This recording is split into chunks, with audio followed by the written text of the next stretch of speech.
All right. Good morning, good afternoon, good evening, and good night. I hope you're having a good day wherever you are.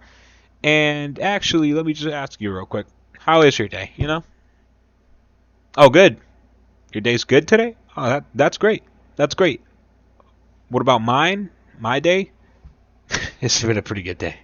It's been a pretty good day, I can tell you that. But anyways, today I'm gonna read about something that I started writing yesterday and finished writing today, but I thought about it for the first time like a year ago.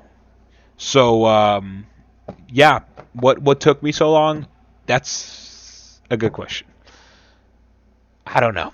But anyways, I'm gonna read about school bans on phones, cell phones, smartphones, whatever you want to call them, and why parents are supporting these bans. Anyways, let's get right into it. School cell phone bans and adult support. Evidence and arguments. Chapter 1. The case for classroom focus. Many adults now favor rules that keep cell phones out of classrooms because they see clear benefits for learning and student well-being. Research on the subject finds that when phones are removed from regular classroom use, measurable improvements follow. A large study in the United Kingdom that compared schools with and without bans reported higher exam scores where phones were restricted, with the biggest gains among students who had been struggling academically. The reasoning is straightforward.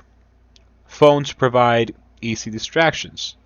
A single message, a notification, or a quick visit to social media can interrupt a student's flow. Even brief breaks in attention make it harder to re-engage with complex material.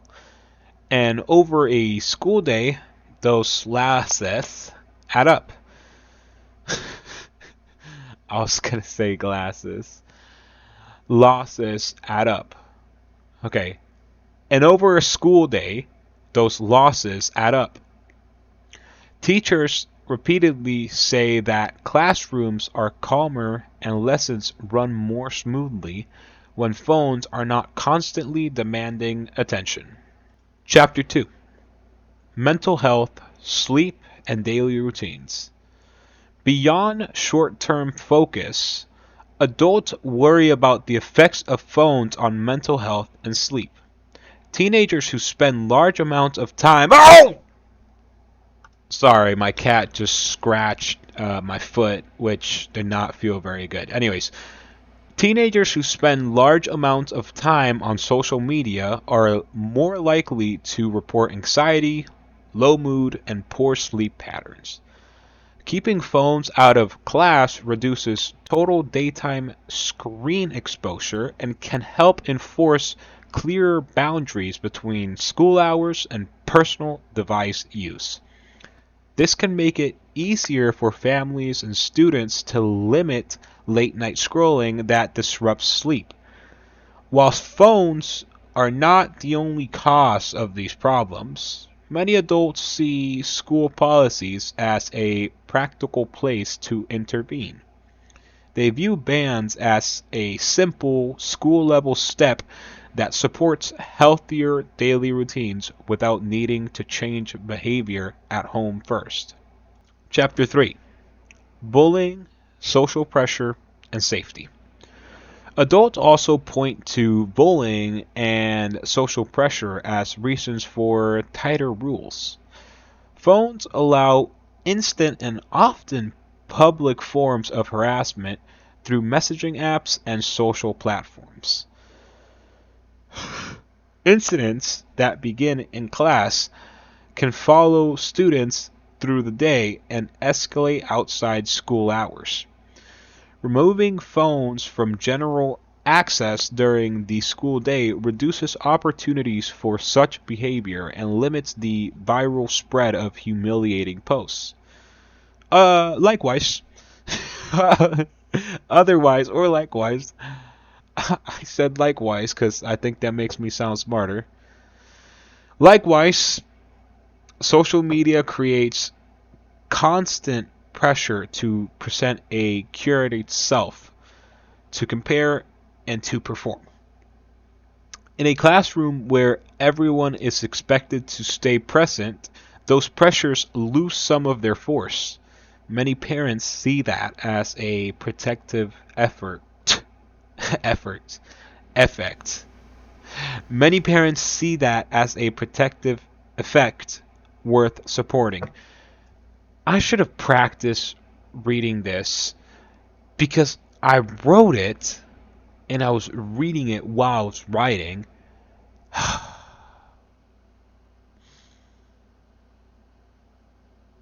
Whatever. Chapter 4: Equity and Access. Equity is another common concern. Not every student has the same device, the same operating speed, or the same data plan. When teachers assume students can use personal phones for learning, they risk highlighting socio-economic differences in front of peers. A ban that requires uniform storage of phones during lessons levels the playing field and avoids creating a classroom where some students can participate digitally while others cannot. I'm specifically talking about iPhone versus Android here. Listen, I think the whole debate is stupid, okay? Both phones are phones. You can use them as phones, they're good enough. Advocates argue that schools should provide shared or loaned technology when needed for instruction rather than relying on personal devices. Chapter 5: Addressing Safety Concerns. Concerns about safety and emergency contact are often raised by critics of bans. Adults who support restrictions tend to prefer policies that preserve access for urgent needs while preventing routine classroom use. Many schools adopt practical solutions that allow students to use phones before and after school and to reach a staff member or the office if there is a true emergency. Some use locked pouches or designated storage areas so students have predictable access at designated times. These arrangements address parental worries while still protecting instructional time. Chapter 6: Practical Implementation and Teaching Digital Habits. Implementation matters for results.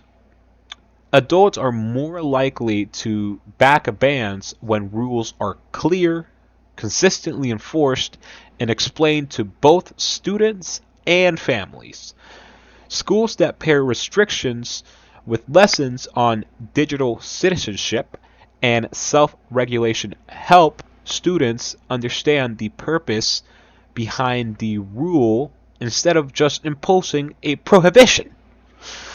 In such settings, teachers report fewer conflicts and better compliance after an initial adjustment period. Where bans are poorly communicated or applied inconsistently, resistance rises and the intended benefits weaken.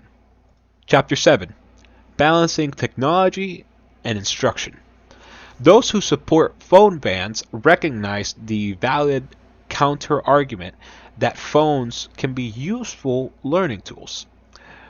Their position is not that devices have no place in education, but that spontaneous. Oh, I thought. Okay. Spontaneous. Spontaneous. Alright. Spontaneous. Is that how you spell it? Did I spell it right? Oh my god.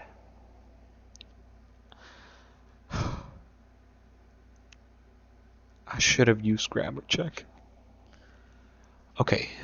Spontaneous. Spontaneous. Yes. Okay. Spontaneous. Their position is not that devices have no place in education, but that spontaneous, uncontrolled use undermines instruction. Proponents favor a middle path.